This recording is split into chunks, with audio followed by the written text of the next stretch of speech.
Part 3 of drafting your 3-part thesis statement.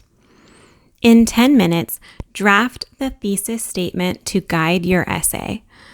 Note that this is a thesis statement, not a thesis sentence, so you should compose 1 to 4 sentences. 1. Your overall evaluation or critique. A. In general, what methods do your advertisements use to appeal to consumers? B. Try to compose your critique as a value judgment that appeals to ethics, responsibility, or morality. 2. A synopsis of evidence and context.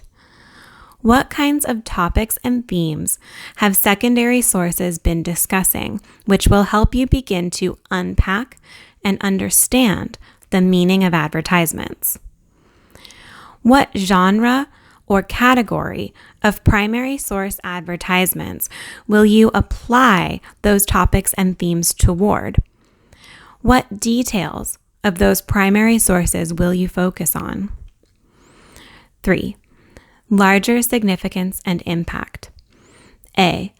How does your topic impact specific groups of people or cultural viewpoints? B. Try to offer an opinion of advice or warning to the readers.